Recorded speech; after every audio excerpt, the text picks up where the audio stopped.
When we look around and we see today in our politics a rich white man telling working class white people that their problem is brown people, we need to understand the historical pedigree of that. That is symbolic of the entire history of race and class politics in America. The history of rich white people telling working class and poor white people that their problem are black and brown people. Beginning in the 1600s, that is what happens. Prior to about 1670 or so, there was no such thing as the white race, at least not recognized as such, called as such. That is not what people of European descent were when they were in Europe.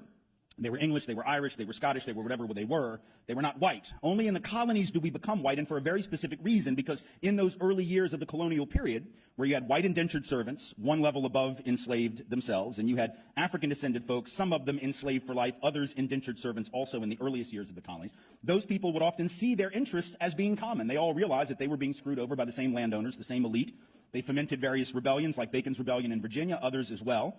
And as a result, the elite in the colonies realized that they had to figure out a way to get the other folks from Europe on their teams. They created this mentality that said, you're now a member of the white race, you're on our team, you're wearing our uniform. Now you're at the end of the bench, you may not get in the game, but you're on our team, you see. So then they start putting white folks, now called, on the slave patrols, right? Didn't really give them any land or any real power except the power to control people of color, which is why folks of color say, and they are right, that modern policing traces to the system of slave patrols and slavery, and we have to be clear on that because that's the history.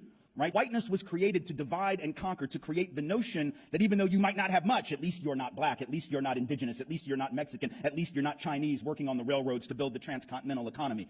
You may not have much, but at least you have, as W.E.B. Du Bois said, the psychological wage of whiteness.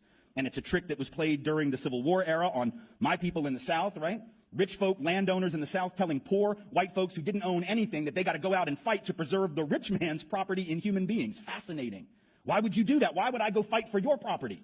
Well, because you told me that if I don't, these slaves are going to take my job. No, fool, they got your job. That's the point. If you got to charge $1 a day and you can make them work for free because you own them, guess who got the gig, Jack? Not you. In fact, the system of enslavement was in the long run against the class interest of working class white folks, but they got suckered. Same thing happened in the union movement. You had white labor union folks that didn't want black and brown bodies in their union because it would reduce the professionalism of the craft. No, fool, it'll double the size of your union. And then when you go out on strike, they can't replace your happy ass with the brown folk that you didn't want next to you in the first place. Because when they do replace you with them, then you will blame them, not the elite. See how that works? It's a trick. And it has worked for hundreds of years. It is working on some folk right now. And it is our job to resist that with every fiber of our being.